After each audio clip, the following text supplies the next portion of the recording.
Session d'information sur A30 Télévision. Mesdames et messieurs, merci de nous rejoindre. D'abord les titres. Kinshasa rassure, la sécurité est assurée en marge des 9e Jeux de la francophonie. Déclaration du vice-premier ministre, ministre de l'Intérieur, qui a annoncé des mesures pour lutter contre les kidnappings dans la capitale. Entre-temps, les chauffeurs de taxi se plaignent face à la psychose. La question du cantonnement des rebelles M23 à Rumangabo au cœur d'une rencontre régionale ce mercredi à Goma. Le ministre de l'intégration régionale a atterri ce mardi au chef-lieu du Nord Kivu. Le vice-premier ministre de la Défense, Jean-Pierre Bemba, est attendu ce mercredi. La foire internationale de Kinshasa, complètement rénovée, sera ouverte au 2e semestre de 2024, annonce du ministre du Commerce extérieur qui a effectué une visite. Voilà tout pour les titres. Place au développement.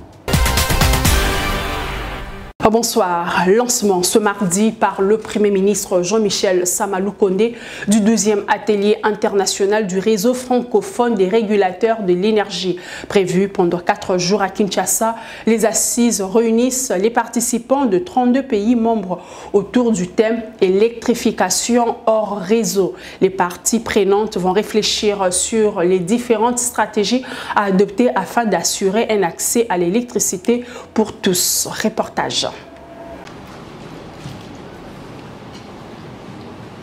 Placé sous les hauts patronages du président de la République Félix-Antoine Tshisekedi Tshilombo qui fait de l'électrification du pays une urgence nationale, le 12e atelier international du réseau francophone de régulateurs de l'énergie est une occasion pour les participants d'échanger sur les défis et avantages que représente l'électrification hors réseau. La grande rencontre des experts du secteur de l'énergie réunit plusieurs parties prenantes des 32 pays membres de ces réseaux internationaux.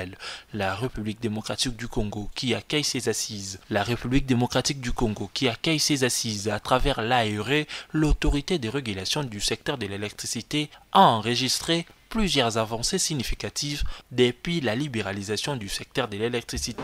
6 opérateurs ont développé et exploitent des lignes haute tension. 16 opérateurs sont dans la distribution. 20 opérateurs sont dans la commercialisation du courant électrique. Vous conviendrez avec moi que tous les segments de la chaîne d'approvisionnement, de la production jusqu'à l'exportation et l'importation du courant électrique, bénéficient de la libéralisation du secteur. D'autres avancées significatives ont été observées depuis l'opérationnalisation de l'ARE.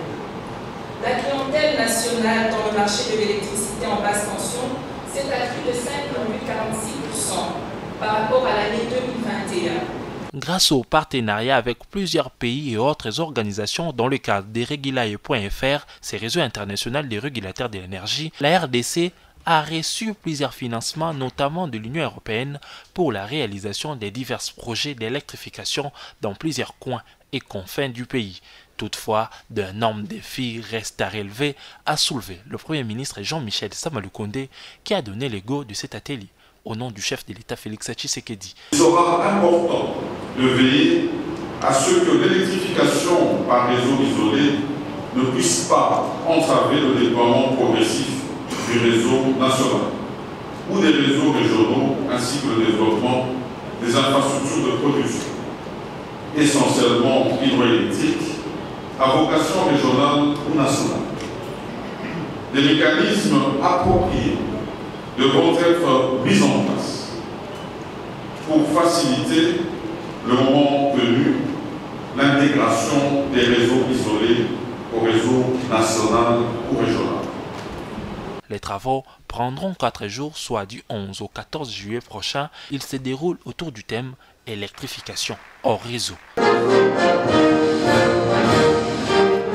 Kinshasa est à même d'assurer la sécurité de tous les visiteurs en marge des 9e Jeux de la francophonie prévus en moins de 2 semaines. Voilà ce qu'il faut retenir du briefing presse co-animé lundi par le vice-premier ministre de l'Intérieur, le porte-parole du gouvernement et le vice-ministre de la Santé. Les 3 membres du gouvernement ont balayé toutes les allégations faisant état de trafic d'organes dans la capitale. Images et commentaires.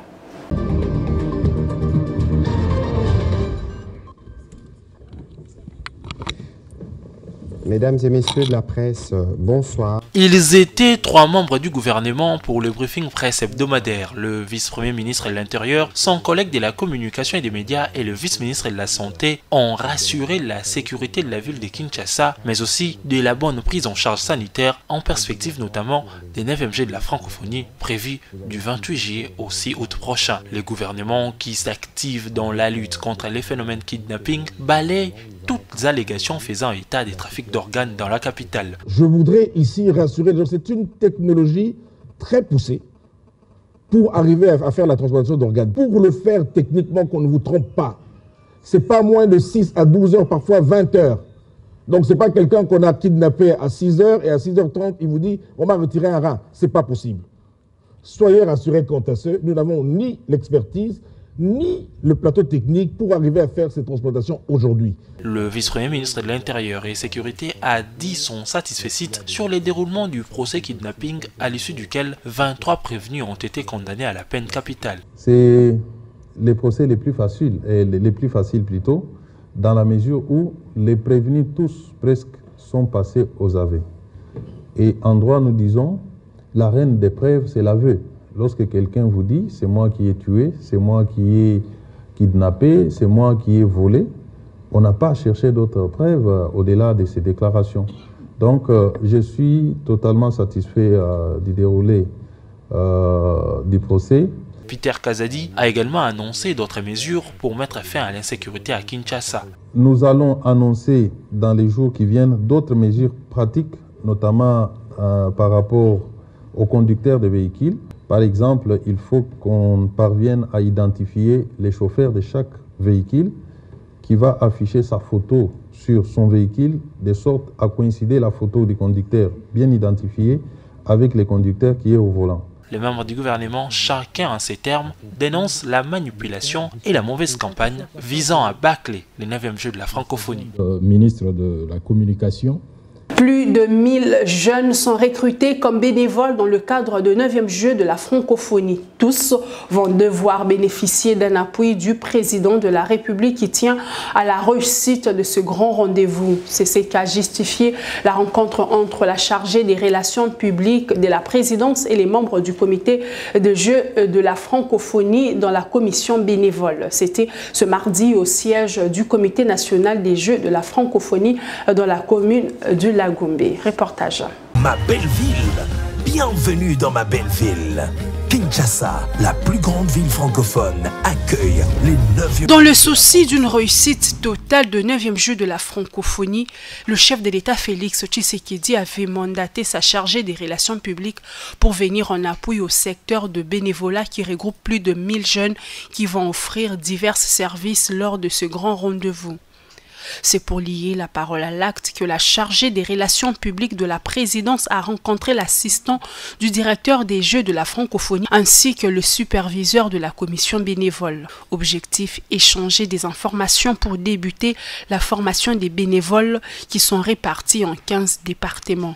Alors en ce qui concerne les formations, nous avons opté pour les différentes cultures qui mettent en avant, on va dire, le congolais en soi, mais sinon la culture quinoise et la culture congolaise. Donc de là, nous allons développer le savoir-être, nous allons partager les différentes expertises en ce qui concerne la personnalité, en ce qui concerne la communication verbale et non verbale, en ce qui concerne la prise de parole, en ce qui concerne l'accueil, en ce qui concerne la prise en charge des VIP. Selon Bibiche Kabengele, les bénévoles ont un rôle important à jouer lors de ces Jeux. Ces 1000 bénévoles, pour nous, seront les ambassadeurs de la République démocratique du Congo. Ils seront là pour vendre l'image même de Kinshasa. Ils seront là pour vendre la vitrine même de la République démocratique du Congo. Au niveau du comité national des 9e Jeux de la francophonie, on salue l'initiative de la présidence. En choisissant madame, nous sommes très contents et nous voyons qu'elle a vraiment la matière.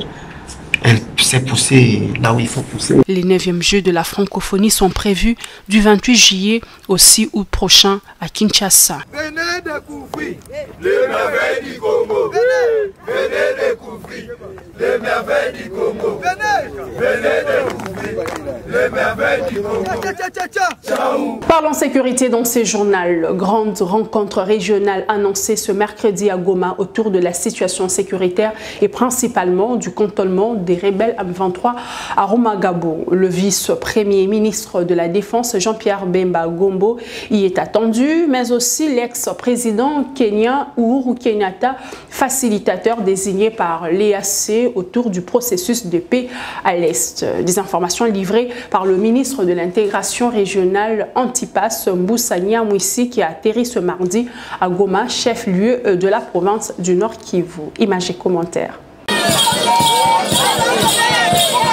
Processus de pacification de la province du Nord Kivu, une rencontre importante est prévue ici à Goma dans les heures qui suivent. C'est dans ce cadre que le ministre d'État en charge de l'intégration régionale, Mbusa Nyamwisi Antipas, est arrivé au chef-lieu du Nord Kivu ce mardi 11 juillet 2023. À sa descente d'avion, il a évoqué les cantonnements des terroristes du M23 à Rumangabo qui sera au cœur des assises. Lesquelles assises connaîtront la participation du vice-premier ministre, ministre de la Défense Jean-Pierre Bemba Gombo et les facilitateurs de l'EAC Uhuru Kenyatta, précise Mbusa Nyamwisi Antipas. C'est celle de réconfort parce que le gouvernement est en action pour pouvoir négocier les virages afin de retrouver la paix tant désirée ici.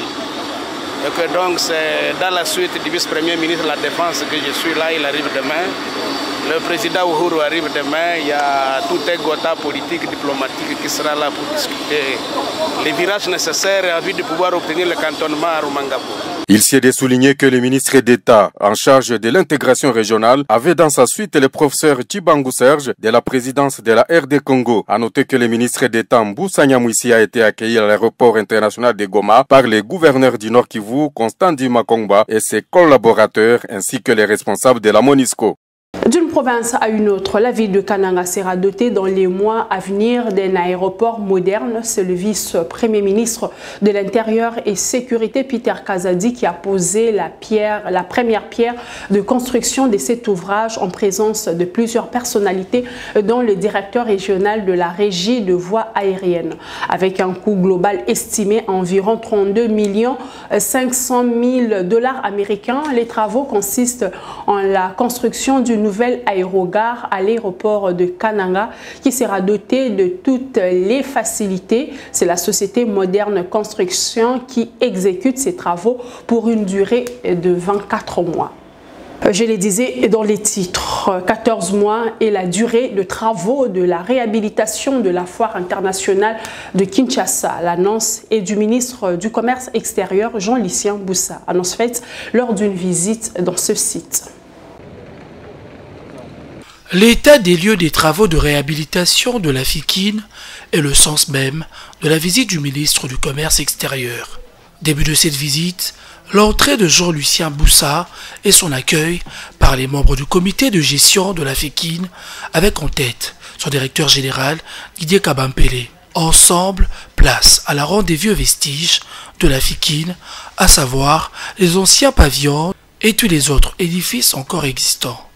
Ensuite, tout l'espace où seront érigés les différents patios de jeux du grand parc d'attractions ainsi que les nombreuses salles qui feront vibrer la nouvelle FIKIN. Bref, l'évolution des travaux y augure de bonnes perspectives. C'était devenu un espace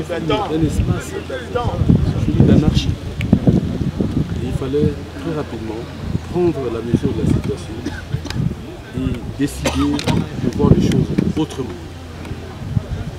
Avec le président de la République, son Excellence Félix-Antoine Tshisekedi, dès la première année de son accession au pouvoir, lorsque je l'ai rencontré,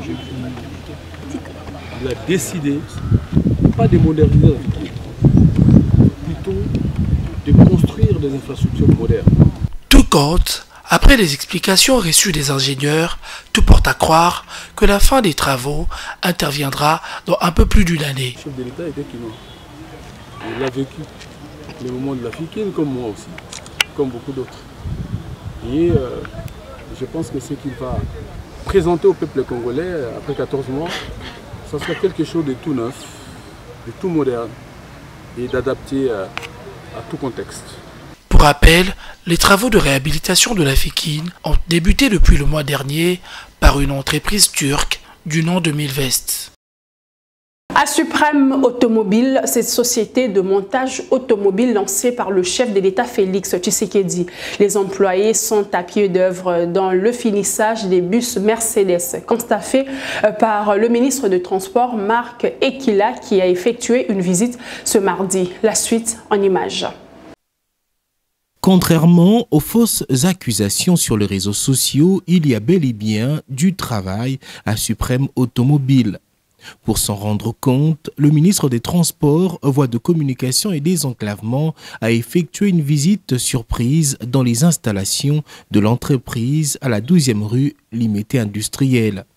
Accompagné du chairman Harish Jagdani, le constat du ministre est encourageant.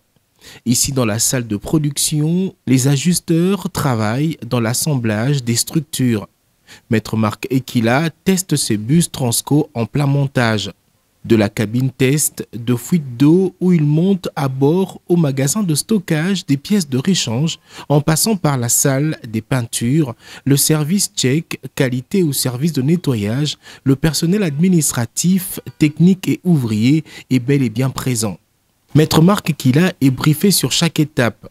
Jérémy Aguito, responsable production, et Fred Mananga, conseiller technique, reviennent sur le rythme de travail un mois après l'inauguration par le chef de l'État, Félix-Antoine Tshisekedi Tshilombo. Depuis notre inauguration le 10 juin, il y a eu beaucoup d'avancées en termes de production concernant les bus qu'on a.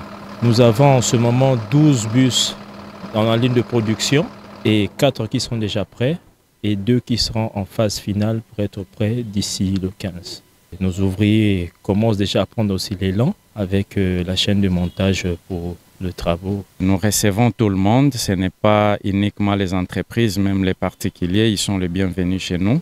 Nous assurons une maintenance de qualité, nous avons la disponibilité des pièces. Tout est bien coordonné parce que nous avons une main-d'œuvre qui est vraiment très bien qualifiée et cette main-d'œuvre est à 90 ou 95% congolaise. Suprême Automobile, propriété de l'homme d'affaires indien Arif Jagdani, s'est spécialisé dans le montage de bus de marque Mercedes-Benz.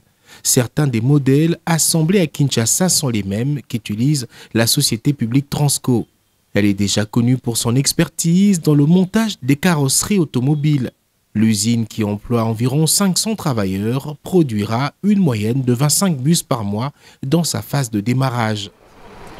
Autre chose dans ce journal, les agents de la Caisse nationale sécurité sociale ont désigné les organisations syndicales qui vont les représenter au terme de la 8e édition des élections syndicales organisées sur toute l'étendue du pays.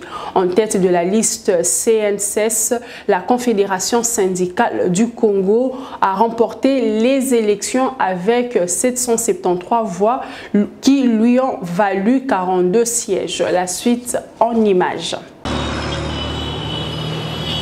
À la direction générale de la CNSS à Kinshasa, c'est aux premières heures de la matinée que les agents ont débuté avec le processus de vote de la représentation syndicale. Première étape de l'opération, l'identification des agents, suivie du retrait du bulletin de vote avant le vote proprement dit. Le tout sous les regards attentifs des responsables de la CNSS et dans le strict respect des protocoles. Une opération qui s'est également déroulée sur toute l'étendue du territoire national dans différentes agences de la CNSS.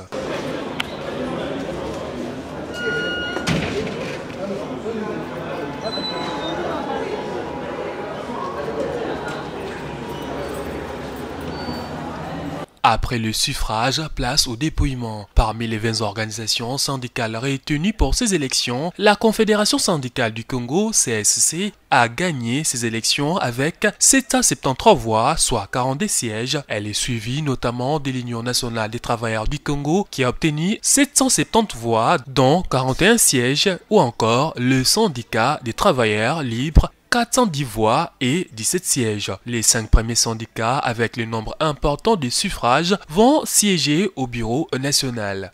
Ceux qui vont voter pour mon syndicat, évidemment, vont s'attendre à être réellement représentés et avoir une organisation qui pourra plaider en faveur des avantages et des intérêts du personnel. Ce que nous allons faire, c'est pouvoir porter haut la voix du travailleur de la CNSS auprès de ceux qui gouverne et qui gère cette entreprise. Les organisations syndicales de la CNSS sont élues pour un mandat de 3 ans, soit de 2023 à 2026. Le processus a été organisé conformément à la note circulaire du ministre de l'Emploi, Travail et Prévoyance sociale du 10 mars 2023 portant organisation des élections syndicales dans les entreprises tant publiques que privées ainsi qu'aux établissements de toute nature en République démocratique du Congo. Que de rebondissements dans le procès opposant le ministère public au député national Edouard Mwanga Chouchou. Après avoir menacé de se retirer de l'affaire, les avocats du prévenu sont à la rencontre des juges de la haute cour militaire ce mardi pour insister sur le transfert de leurs clients pour des soins adéquats. Selon maître Thomas Gamakolo, le député Edouard Mwanga Chouchou se trouve dans une incapacité mentale qui ne lui permet pas de continuer le procès. Non, dans la mesure où, en tant qu'avocat de la partie défense, nous ne pouvons faire que des choses, prendre des décisions qui ne peuvent être qu'à son avantage, parce que c'est nous, ces avocats, la perception que les gens ont, que cela peut avoir une incidence mauvaise, n'est pas bonne dans la mesure où si les avocats décident de se retirer, c'est parce qu'ils n'ont pas un espace d'expression. Parce que même pour répondre aux questions, il faut avoir toutes ces facultés mentales, toutes ces facultés physiques. Et nous venons pourquoi? Parce que la politique de la chaise vide, à long terme, ne peut pas payer. Il faut que nous soyons là pour continuer à revendiquer ce que notre client est en train de revendiquer. Pour que nous puissions continuer à porter sa voix. Mais là, à l'audience passée, il en était trop. Le client n'était pas du tout à mes yeux. Il a dit que je ne vois pas, je n'entends pas, je vois flou. Et même maintenant, là, j'ai des palpitations. En tout cas, à ce moment-là, dire qu'au milieu de nous, il y a également quelqu'un qui fait l'attention 18. Nous avons causé cela comme étant une banalisation de la vie de notre client. Et j'espère que la Cour, aujourd'hui, ne va pas répondre avec ce genre d'arguments. Nous ne pensons pas qu'elle va répondre avec ce genre d'argumentation, parce que la Cour n'est pas un médecin. La Cour, là, n'est pas constituée de médecins. Aujourd'hui, ce que nous espérons, c'est que la Cour puisse nous répondre en demandant au ministère public de pouvoir procéder à la réquisition à médecin et que, si possible, que la Cour puisse s'asseoir à statuer en attendant le bilan de santé de notre client pour poursuivre en toute quiétude, dans le respect des droits fondamentaux de notre client. Annoncé par le vice-premier ministre de l'Intérieur, la décision d'afficher les photos des chauffeurs dans les véhicules ne fait pas l'unanimité. Pour des conducteurs rencontrés ce mardi dans les rues de Kinshasa, la meilleure façon de lutter contre le kidnapping est de renforcer la sécurité dans les différentes artères de la capitale. Reportage. Depuis les échos, ça et là, des kidnappings dans la capitale, les Kinoises et Kinois deviennent de plus en plus vigilants quand il s'agit d'emprunter un taxi. Nombreux sont ceux qui recourent désormais aux motos ou encore à taxi-bus. Ceux qui pâtissent autant à cette situation sont les conducteurs des taxis communément appelés ketch, véhicules très utilisés par les auteurs des kidnappings.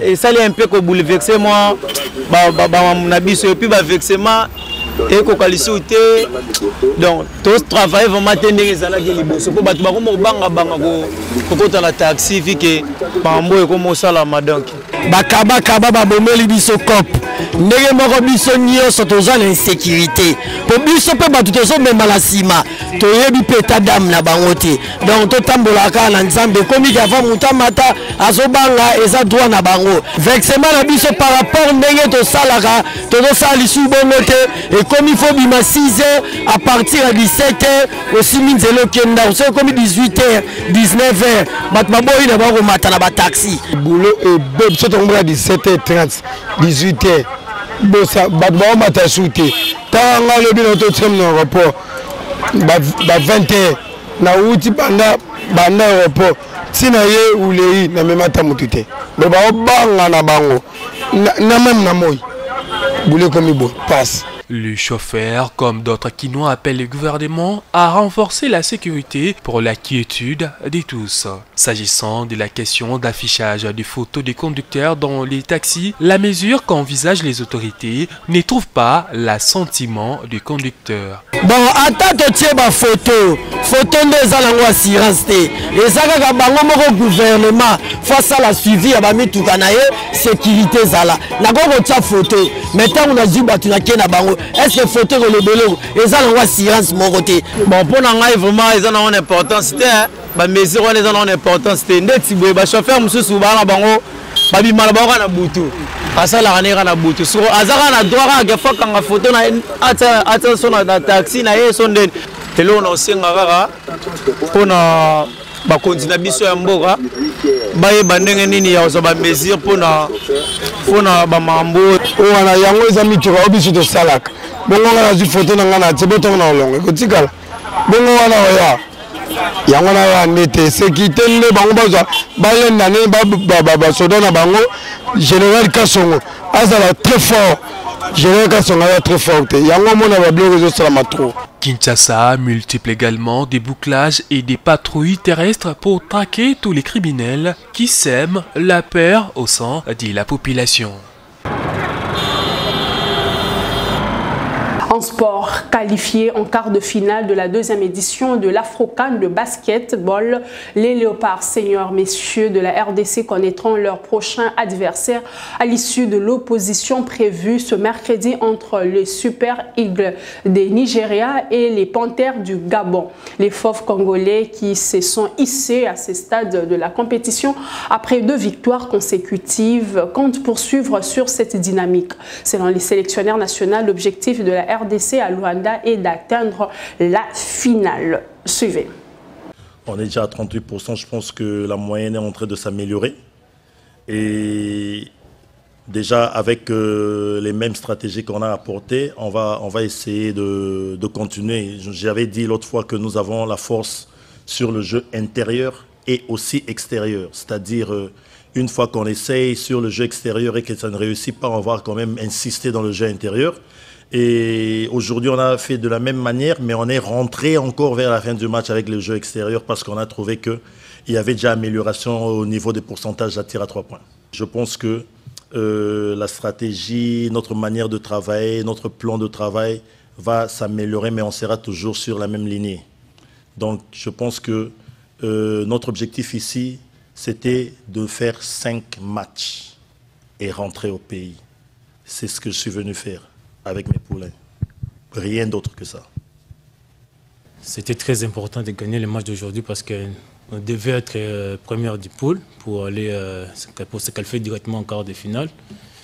Et personnellement, j'étais vraiment décidé à donner le meilleur de moi. C'est pour cela que vous avez vu à la première mi-temps, j'ai fait de mon mieux pour chercher des tirs. Mais en quart de finale, on va arranger cela. Et concernant notre 3e quart-temps, on a eu à avoir le discours du coach pendant le mi-temps au vestiaire. Et ce discours, ça peut rester confidentiel parce que c'est l'une des motivations pour nous. On va les garder encore en quart de finale pour qu'on puisse chercher notre qualification en demi-finale. Mesdames et messieurs, c'est la fin de cette édition. Merci de l'avoir suivi. Merci de votre fidélité à Actu 30. Au revoir.